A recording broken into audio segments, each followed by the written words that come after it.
Photo মারি দাঁড়াও। হ্যাঁ খাইতে পারতাম।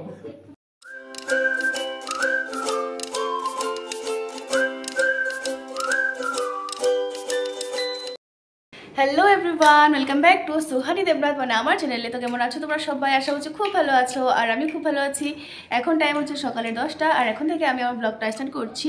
প্রতিদিনটা কি করবো না করবো সবটা তোমাদের সাথে শেয়ার করব। আজকে হলো 23 নভেম্বর, আর আজকে সকাল সকাল আমি কি বানিয়েছি দেখো, লুচি আর ঘুগনি, গরমা গরম লুচি আর ঘুগনি। এদিকে মা ঠাকুরকে ফল প্রসাদ দিয়ে গেছে, ওটা নিয়েছি। এদিকে ব্রেড বসেছে। এখন আমি তোমার একটু রিভিউ নিতে চাই, তুমি একটু কোন না কিরকম হয়েছে খায়া। খা ওই যে একটু দেখছি তো, একটু খায়া কোন এরকম কেন করো, মানে ঘুগনি টাজকে আমার নিজে দেখে মনে হচ্ছে বহুত টেস্ট হয়েছে কইরা। তুমি লুচি খায়া গেছো, ঘুগনি ভালো হয়েছে। সত্যি সত্যি করো, এরকম করে কেন করো? যখন ক্যামেরা তো অফ করে তুমি সত্যিটা কইবা। কোনো সময় আমার তারিফ করে না, জানি না কেন, আমার নজর লেগে যাবে, ওটার জন্য হতে পারে। তো আমি ফলটা খেয়ে প্রথমে স্টার্ট করবো। আর আজকে হলো রাধিকার যেটা জন্মদিনের কথা বলেছিলাম, তো আজকে তো রাধিকার ওই জন্মদিনের এটা পালন করা হবে মন্দিরে, আর ওটার জন্য যাব আমি। তো দেখা যাক আমি কখন রেডি হতে পারি। একটু বাড়িতে তো টুকটাক কাজবাজ থাকে, ওগুলো শেষ করবো, তারপরে আমি রেডি সেডি হয়ে যাবো। তো ঠিক আছে, চলো এখন একটা ব্রেকফাস্টে সেরে নিই, তারপরে দেখা হচ্ছে আবার। নিজে নিজে ভেবেছিলাম যে আজকে মন্দিরে যাবো পুরো 12টার সময়, কারণ কি 12:30টার সময় রাধিকাকে দিয়ে কেক কাটাবে। কিন্তু আমার তো জানোই একটু মানে কাজবাজ করতে গেলে হয়ে যায় দেরিটা। আর সত্যি কথা বলতে বিরাট তো আজকে সকালে গুয়াহাটি থেকে ফিরলো, আর ও আসার সময় মানে আমাকে বলেছিল তো সকালে কিছু হালকা কিছু বানিয়ে দিলে হবে। তো আমি ওকে জোর করে বলেছিলাম আমি কালকে সকালে তোমার জন্য লুচি ঘুগনি করবো। ও মানাই করেছিল, কেন কেউ জানি আমি ঘুম থেকে সবসময় দেরি করে উঠি। তো আমি রাত্রেই মটরটা ভিজে রেখে দিয়েছিলাম, আর এই সকালে ওটার তোড়জোড়ে আমার একটু দেরি হয়ে গেছে। ওটা করতে করতে আমার রুমেতে ধ্যান দেওয়া হয়নি, কাপড় জামা যেগুলো ও নিয়ে গেছিলো ওগুলো ধুতে লাগবে না, তো ওগুলো করতে করতে মানে এখন টাইমটা অনেকটা হয়ে গেছে। তো চলো বেশি কথা বলবো না, আমি ধমাধম করে রেডিটা হই। তো আমি এখানে বের করে নিয়েছি আমার বিয়ের আগে একটা মেখেলা, যেটা আমি বলতে পারো দুবারই পরেছিলাম। তো আমি ভাবছি আজকে এখন মন্দিরে যখন যাচ্ছি একটু মেখেলা চাদরটা পরে যাই। কিন্তু এটা যেটা ম্যাচিং ব্লাউজটা ছিল ওটা আমার গায়ে এখন আর হয় না, আর এটা আমি 2 দিন থেকে আনিও নি। তো ওটার সাথে আমি একটা ব্ল্যাক কালারের ব্লাউজ বের করে নিয়েছি, রেড অ্যান্ড ব্ল্যাকের মধ্যে আর কি ওটা। তো চলো একবারে কাপড় জামাটা পরে তারপর আসছি। মেখেলা চাদরটা যেমন তেমন করে পরে চুলটাকে দেখো কীভাবে করেছি, একটু পরে যা হয়ে থাকবে না। তো চলো ধমাধম করে মেকআপটা শেষ করি। মেকআপ মানে কি ওরকম কোনো কিছু করবো না, আজকাল কী হচ্ছে জানি আমার মেকআপ করতে ভালো লাগে না। তো হালকা একটু যতটুকু পারি ততটুকুই করবো, টোনাটা লাগিয়ে নিই, হালকা কিছুই করবো, ওরকম কোনো কিছু না। মোটামুটি 50 জনের মতনই হবে নাকি, বা 50 বা 60 এরকম জনের হবে মন্দিরে। আবার আজকে রাত্রে দীপদাদার বার্থডেও আছে, আমাকে যেতে বলেছে 8টা দিয়ে করে ছবি পেতে হবে। যদি যাই তোমাদের সাথে অবশ্যই শেয়ার করবো। উফ, আজকের ওয়েদারটা একেবারে ঠান্ডা ঠান্ডা করেছে, রোদ্র ওঠেনি কিন্তু বৃষ্টিও নেই। কিন্তু বিরাট বলছিল কালকে গুয়াহাটিতে নাকি একটু বৃষ্টি পড়েছে। আমার মার সাথে কথা হয়েছিল,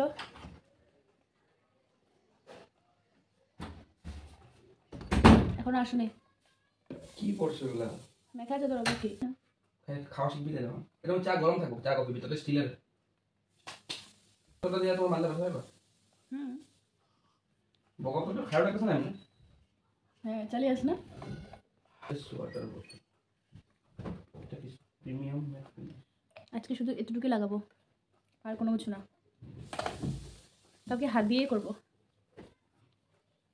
যখন আমার দেরি হতে থাকে তখন আমি এরকমই করি।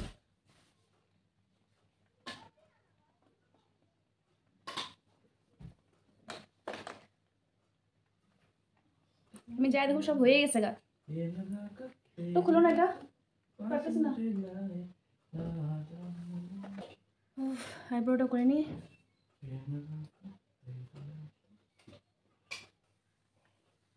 শীতকালে এরকম কেন্দি গেছে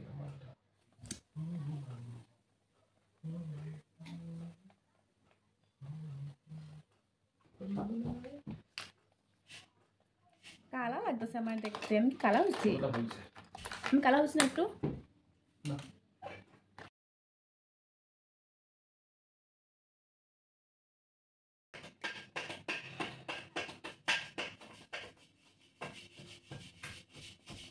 বদুন এখন ভাই বন্ধুগুলো দেখিনি।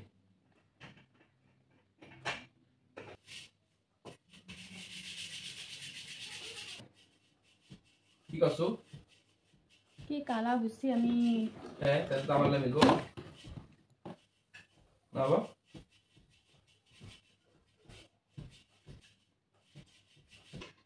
রেডি তো হয়েছে কিন্তু নিজেকে নিজে যে এত কালো লাগছে আজকে কি বলবো তোমাদের। তো দাঁড়াও আমি তোমাদের চুলগুলো ঠিক করে নিই, তারপর আবার আসি তোমাদের সামনে। রেডি তো হয়েছি, আমার আজকে পড়েছি দেখে নিয়েছিলাম একটা দুটো পড়েছি, কিন্তু আজকে কেন জানি আমাকে একেবারেই ভালো লাগছে না, জানি না কেন, একদম জানি কেমনটাই লাগছে। মেকআপ তো হালকাই করেছি, তারপরে মানে একটু হালকা মেকআপ করার পরেও আমাকে একটু ভালো লাগে, আছে কেন ভালো লাগছে না জানি না। আমি একটু শুকিয়ে গেছি, সবাই বলছে ওদিনকে মাতাজি দুজন এসেছিলো, ওরাও বলছে, আমি নিজেও বুঝতে পারছি মানে মুখটা ভালো লাগছে। চলো বেশি কথা বলবো না, সর্দি একবার ফোন করে দিয়েছে আমাকে, বলছে কখন আসবে, এখনও খাওয়া স্টার্টে হয়ে যাবে। তো আমি হয়তো রাধিকার কেক কাটিং সব মিস করে দিয়েছি। তো চলো বের হয়ে দেখা যাক কী হয়। বাহ, আমি আজকে দেখে নিলাম মাতাজি কীভাবে বাচ্চাদেরকে খাওয়ায়, নাতি নাতনি এলে কেমন করে খাওয়াবো আমি দেখে নিতেছি। রাধিকাকে রাধে রাধে বলে দাও তো শুনো। ওখানে পাখি আছে, পাখি জগন্নাথ, জগন্নাথে যাবে। মন্দিরে আসতে আমি অনেকটাই লেট করে দিয়েছি, আমি আস্তে আস্তে সবকিছুই শেষ হয়ে গেছে। কীর্তন, রাধিকার কেক কাটিং আমি কিছুই দেখতে পারিনি, তাছাড়া কতজন লোকজন হয়েছে আমি সেটাও দেখিনি। এখন শুধু কয়েকজন মাতাজি আছে যারা নাকি এখন খেতে বসে গেছে, আর আমাদের মাতাজিরা আছে। তো আজকে কি কি রান্না হয়েছে চলো তোমাদের সবটা বলে দিই। প্লেন রাইস, উচ্ছে ভাজা, মিক্স ভেজ, যেটা একটু অন্যরকম করে বানানো হয় আর এটা খেতে অনেকটাই ভালো হয়, আর আমি অনেক ভালোবাসি, আর এখন কিন্তু একটুই আছে। তারপর আছে সোয়া চাপ, ধোকা, পুরি, চানার ডাল, মটর পনির, দহি বড়া, পুলি পিঠা, আর আছে কেক। এখানে যত সমস্ত রান্না তোমরা দেখতে পাচ্ছ সব কিছু কিন্তু মা আর ছর্দি মিলেই করেছে, আমি কিন্তু খাইনি, আমি বাড়ি গিয়ে খাবো। 2000 years later. এখন টাইম হচ্ছে রাত্রের 8টা, আর আমি এখন ছুটির বাড়িতে আবার এসে পড়েছি, কারণ কি এখন এখানে হবে দীপদাদার বার্থডে। তো আজকে দীপদাদার বার্থডে করে দেখানোই হলো না দীপদাদার ফোনটা, পরে আমি দেখিয়ে দেবো। ভিতরে কীর্তন হচ্ছে, আর নিচে মারা সবাই কালকে একটা প্রোগ্রামের জন্য সবজি কাটাকাটি করছে আর কি। আমি ওখানে ঢুকেছিলাম, তারপরে উপরে এসেছি, এখানে মনীষা আর ওর বোনকে পেয়েছি, তো এখানে আমি গল্প করতে লেগে গেছি। আর সবচেয়ে মজার কথা, আজকে আমি বাড়ি থেকে ছুটির বাড়িতে স্কুটি চালিয়ে এসেছি, কিন্তু আমাকে ভিডিও করে দেওয়ার জন্য কেউ ছিল না।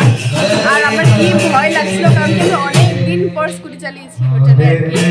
তো কিন্তু অনেক বেশি ভালো লাগছে আমার। আমি কি বলবো তোমাদের, যাওয়ার সময় মাকে বলেছি মা তুই পিছনে বসবে, আমি তোমাকে নিয়ে যাবো, তো মনে হয় না মা যাবে করে, তাও দেখা যাক কি হয়। তো নিচে একবার যাই। দেখো সব মাতাজিরা বসেছে, কি সুন্দর কতগুলো শাক সবজি নিয়ে, অনেকগুলো আছে, অনেকগুলো। এখানে কতগুলো ফুলকপি, এখানে আছে মিক্স সবজির জন্য অনেকগুলো সবজি কাটা হয়েছে, ওখানে হলো মূলা কাটা হচ্ছে, এটা মূলার শাক, অনেক কিছু কালকে প্রোগ্রামের জন্য কাটা হচ্ছে এগুলো। সবাই এখন দীপদাদার বিষয়ে একটু একটু বলবে। উনি হলো দীপদাদা। দীপদাদা দেখি তো, দেখি তোমায় দেখি একটু, এটা হলো আমাদের দীপদাদা।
ইস রাম রনা বাচ্চা তো পাটকার কেন ধরা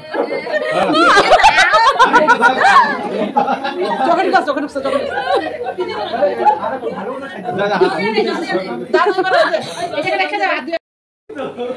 দেখা দেখা সুমি দেখবো দেখা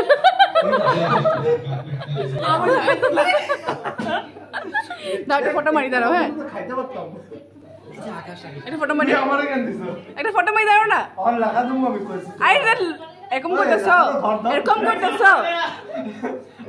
এরকম করতেছ সুমি সুমি এরকম করতেছ ফটো মারতাছ লাগা তো এটা আমার লাগাইতে হাম করে দিছি থাপো কইরা আর আমি ধরে রাখছি এখানে কাপড় আছে বলে সরো সরো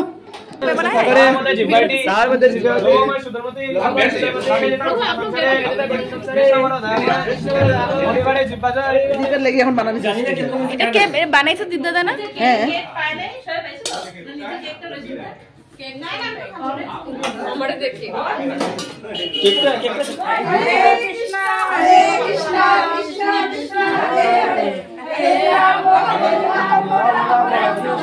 माता जी मंडल के